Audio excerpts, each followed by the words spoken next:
네, 여러분 반갑습니다. 오늘도 하나님과 동행하는 귀한 하루 되시길 주님의 이름으로 축복합니다. 누가복음 3장 1절에서 14절까지 함께 읽도록 하겠습니다. 디베리아 황제가 통치한 지 15해 곧 본디오 빌라도가 유대의 총독으로 헤롯이 갈릴리의 분봉왕으로 그 동생 빌립이 이두레와 드라고닛 지방의 분봉왕으로 루사니아가 아빌레네의 분봉왕으로 아나스와 가야바가 대제사장으로 있을 때에 하나님의 말씀이 빈들에서 사가라의 아들 요한에게 임한지라. 요한이 요단강 부근 각처에 와서 죄 사함을 받게 하는 회개의 세례를 전파하니 선지자 이사야의 책에 쓴 바 광야에서 외치는 자의 소리가 있어 이르되 너희는 주의 길을 준비하라 그의 오실 길을 곧게 하라. 모든 골짜기가 메어지고 모든 산과 작은 산이 낮아지고 굽은 것이 곧아지고 험한 길이 평탄하여질 것이요 모든 육체가 하나님의 구원하심을 보리라 함과 같으니라. 요한이 세례받으러 나오는 무리에게 이르되 독사의 자식들아 누가 너에게 일러 장차올 진노를 피하라 하더냐. 그러므로 회개에 합당한 열매를 맺고 속으로 아브라함이 우리 조상이라 말하지 말라. 내가 너희에게 이르노니 하나님이 능히 이 돌들로도 아브라함의 자손이 되게 하시리라. 이미 도끼가 나무 뿌리에 놓였으니 좋은 열매 맺지 아니하는 나무마다 찍혀 불에 던져지리라. 무리가 물어 이르되 그러면 우리가 무엇을 하리이까? 대답하여 이르되 옷 두 벌 있는 자는 옷 없는 자에게 나눠줄 것이요 먹을 것이 있는 자도 그렇게 할 것이니라 하고 세리들도 세례를 받고자 하여 와서 이르되 선생이여 우리는 무엇을 하리이까 하매 이르되 부가된 것 외에는 거두지 말라 하고 군인들도 물어 이르되 우리는 무엇을 하리이까 하매 이르되 사람에게서 강탈하지 말며 거짓으로 고발하지 말고 받는 급료를 족한 줄로 알라 하니라. 아멘. 네, 우리가 아침마다 누가복음을 통해 은혜를 나누고 있습니다. 오늘 본문의 주된 스토리의 주 내용은 침례 요한에 대한 내용이죠. 그가 자신이 누구이고 누구인지 잘 알았고 그리고 어떤 회개에 합당한 열매를 요청을 했고 또 사람들이 그것에 대해서 반응했던 본문의 쭉 내용을 우리가 함께 읽었습니다. 먼저 오늘 본문을 보면서 하나님이 어떤 분인가 먼저 제가 느낀 건 그겁니다. 하나님은요 말씀하시는 분이라는 거죠. 침례 요한에게 하나님의 말씀이 임했다라고 2절에 쓰여 있지요. 하나님은 말씀하시는 분입니다. 여러분 침례 요한이 어떤 특별한 정말 너무나 특별한 그런 사람이기 때문에 이 침례 요한에게만 하나님께서 말씀으로 말씀하신 것이 아니고요. 하나님은 그런 분이라는 거예요. 당신의 자녀에게 그리고 하나님의 일을 해야 되는 사람에게 하나님의 일을 맡겼고 책임감을 주신 그 사람에게 하나님은 내버려 두지 않으신다는 겁니다. 하나님은 분명하게 말씀하시고 그가 해야 할 것을 분명히 이해하기 쉽게 말씀하시는 하나님이라는 겁니다. 근데 그 과정 가운데 오늘의 본문 성경은요 한 가지 분명한 사실을 기록했어요. 하나님의 말씀이 어디에서 임했는가? 성경은 쓸데없는 것을 적지 않는 책입니다. 어디서 임했죠? 2절에 보면 빈 들에서 했습니다. 원어로 보면 광야죠. 사막. 들인데 아무것도 없는 빈 들에서 하나님의 말씀이 임했다 그랬습니다. 아무것도 없는 거예요. 편의점도 없고 푸르름이 전혀 없는 사람도 없다는 거죠. 근데 거기서 하나님의 말씀이 임했다는 거예요. 이것은 우리에게 어떤 것을 말해줍니까? 우리가 하나님을 만나는 어떤 특별한 비결이 있는가? 하나님의 말씀으로 정말 내게 주시는 말씀으로 붙잡을 수 있는 어떤 그 배경되는 좋은 환경이 무엇인가?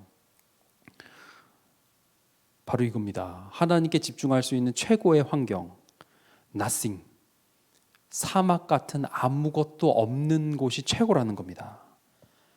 우리가 하나님의 음성을 듣지 못하고 하나님이 내게 하시고자 하는 그것들을 캐치하지 못하는 건 그분이 과묵해서가 아니고요. 그분보다 들리는 게 너무 많다는 거죠. 문제는 아무것도 없는 것이 아니라는 게 문제라는 겁니다. 너무 재밌는 게 많아요. 흥미로운 세상의 소리가 너무 많아요. 넷플릭스, 유튜브만 틀면 하루 종일 그것을 듣는 분들 계십니다. 흥미로운 것들이 너무 많다는 거죠. 가장 좋은 기도원은 어디죠? 인터넷이 안 터지고 핸드폰이 터지지 않는 정말 오지 중에 오지가 저는 가장 좋은 기도원의 조건인 것 같습니다. 하나님과 독대하는 빈들이 있어야 됩니다. 하나님만 아니고서 다른 것이 있는 것이 우리와 하나님과의 관계를 단절하고 하나님의 것을 못 듣게 하는 것이 너무 많다는 거죠. 2021년 이제 일주일 지나고 있습니다. 우리가 걸어가고 있죠. 무언가를 이루고자 하십니까? 계획이 있으십니까? 무언가를 더 채우고 특별한 어떤 메시아 같은 사람의 유튜브의 그런 자극적인 것들로 이 시간들 보내고 계십니까? 그러지 마시고 빈들로 가야 됩니다. 빈들. 골방이 있습니까? 그 골방에서 핸드폰은 거실 저 멀리 손이 안 닿는데 두시고 잠깐 꺼 놓으셔도 좋고 성경책 하나, 기도 수첩 하나, 그리고 그 빈들에 계십시오. 우리 하나님은 수다쟁이 하나님이세요. 어떻게든 말씀하시고자 하는 것들이 구약과 신약에 하나님은 말씀하시는 분이에요. 근데 빈들이 아니고서는 듣기가 힘든 거죠. 빈들에서, 빈 골방에서 아니면 베란다에서라도 아무도 없는 가운데 하나님과의 독대의 시간 가운데 하나님께서 분명히 만나 주실 겁니다. 2021년 빈들로 나가는 여러분들의 발걸음이 그 발걸음을 축복합니다. 하나님과의 시간을 보내는 2021년에 귀한 한 해 되시길 주님의 이름으로 소망합니다. 한 가지 더 보면 4절에 보면요.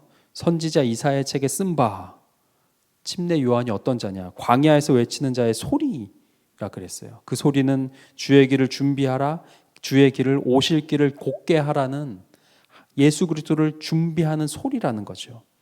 근데 재밌는 건 제가 빈들이라는 어떤 장소를 말씀드렸는데 또 장소가 또 나와요. 역시 이과생들을 위한 복음서예요. 구체적이에요. 그 외치는 소리를 침례 요한이 외칩니다. 회개에 합당한 열매를 맺어라.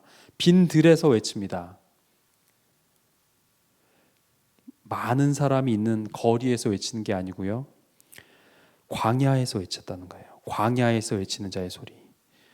여러분 이게 우리가 상식적으로 성경을 보면요. 이게 말이 안 되는 거예요. 여러분 광야에서 외치고 있어요. 광야는 하나님 만나긴 좋은데요. 전도하기에는 이 장소가 별론 거예요. 그리고 이게 쉽지 않아요. 여러분 아무도 없는 곳에서 전도하는 거 이건 시도조차 안 해보시지 않았어요? 여러분 우리 구리로 치면 어디서 전도하는 게 어디서 외치는 게 상식입니까? 롯데백화점 앞에서 구리역 앞에서 회개하라 이 독사의 자식들아 뭐 이게 상식인 거예요. 주의 길을 곧게 하라. 주님이 오실 그것을 지금으로 치면 복음 전도를 구리역 앞에서 해야죠. 근데 어디서 하고 있죠? 광야에서 하고 있어요. 광야에서 아무도 없는 곳에서 외치는 것. 강원도 깡촌 산골에서 그 광야에서 외치는 것. 이거는 더 어렵습니다. 반응이 없습니다. 아무것도 없는 곳 허허벌판에서 그렇게 하는 거 쉽지 않습니다. 근데 침례 요한이 그걸 해냅니다. 그것이 사명임을 그가 알고 있었기 때문입니다. 그 순종하는 자를 하나님께서 귀하다고 하십니다. 주의 길을 곧게 하려고 광야에서 홀로 외치는 그 소리, 아무도 들어주는 이가 없어도 그 자리에서 맡겨진 자리에서 자신의 메시지를 전하는 것, 이것이 귀하다는 거예요. 또 심지어 어떻게 전해요? 소리예요. 소리. 기록이 아니에요. 침례 요한 쓴 편지도 아니고요. 그의 음성 소리예요. 소리는 뭐죠? 메시지를 전하고 사라지는 게 소리예요. 분명하게 전달하기 위해서 그 하나님의 복음만 전하고 분명하게 사라졌던 가장 빠르게 사라지는 것, 주의 것만 전하고 사라졌던 거죠. 그것을 주님은 귀하다 하십니다. 내가 드러나지 않는 것, 하나님의 것만 전하는 것, 하나님이 하라는 그곳에서 이 침례 요한의 삶을 보며 하나님이 함께 하신, 성령이 충만했다 그랬잖아요. 모태로부터. 자세가 바른 사람이 무엇이냐, 주의 길을 곱게 하는 그 태도, 광야에서 외침 알아주지 않을지라도, 그리고 소리로서 자신은 사라지는 그 삶의 태도를 하나님께서는 귀하다고 하십니다. 2020년 마지막 12월에 전사님과 함께 목자분들 문앞 신방을 몇몇 분들 했습니다. 코로나로 들어가진 않았고요. 딱 한 분만 들어갔던 것 같아요. 들어가지 않을 수 없게 이제 하셔가지고 들어갔는데, 나머지 분들은 다 문 앞에서 안 계신 분은 문고리에 걸고 전화를 드리고 또 문 앞에서 기도해드리고 수고하셨습니다. 목사님의 그런 수고하셨다는 메시지입니다. 선물입니다. 그렇게 전해드렸어요. 근데 이분들이, 우리 목자님들이 한결같이 본인들이 무슨 목자님들이 다들 약속이나 한 듯 저희에게 이렇게 말씀하시는 거예요. 한 게 없는데 한 게 없어서 못 받겠다는 거죠. 죄송하다는 거예요. 그래서 동일하게 이렇게 말하고 다녔어요. 한 게 없는 게 한 겁니다.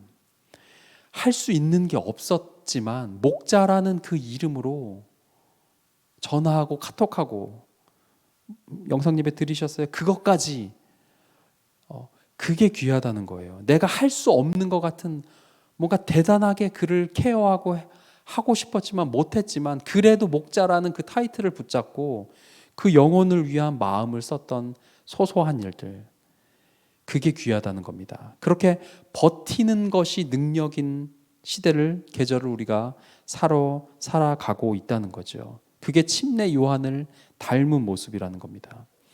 우리는 하나님에 대해서 오해하고 있는 것들이 참 많습니다. 그 중에 하나, 우리가 무언가 대단한 것을 해야, 대단한 액수의 헌금을 해야, 대단한 무슨 아프리카 선교라도 나가야 하나님이 영광 받으시는 줄 착각하고 있습니다. 침례 요한을 보십시오. 충성된 자의 삶의 모습을 보십시오. 맡겨진 그곳에서, 심지어 광야일지라도 맡겨진 그 일을, 듣는 자가 없을지라도 그것을 하고 나는 소리, 메시지보다 더 빠르게 사라지는 것, 내가 드러나지 않는 것. 그래서 지금의 상황은 내가 드러나기가 참 힘들잖아요. 좋은 걸 우리는 이미 갖고 가고 있는 거예요. 장점이에요. 교만할 틈이 없는 것 같아요. 그렇게 할 때에 침례 요한의 삶에도 많은 열매가 있었죠. 광야에서 누가 듣나 했는데 많은 사람이 그에게 나오고 회개하고 침례를 받고 어떻게 살아야 됩니까? 진심으로 물어보고 침례 요한이 적절한 대답을 해주고, 이 열매 맺음을 우리가 함께 읽었습니다. 우리 성도님들의 삶의 태도가, 정체성이 이 침례 요한의 건강한 태도, 자신이 누구이고 어떤 삶을 살아야 하고 어떻게 사라져야 하는가 정확하게 알고 있는 이 인물의 모습이기를 간절히 소망합니다. 기도하겠습니다. 우리 기도하실 때 주님, 나의 삶의 태도와 정체성이 침례 요한의 태도, 그것이 있게 하여 주시옵소서. 하나님께서 하라고 한 그것을 열매와 상관없이 하나님이 이루실 그날을 기대하며, 비록 아무것도 한 것 같지 않을지라도, 듣는 자가 없는 것 같을지라도, 목장원이 반응하지 않을지라도 맡겨진 그 일을 하며 그 영혼을 위해 기도하는 그 태도가 우리에게 있게 하여 주시옵소서.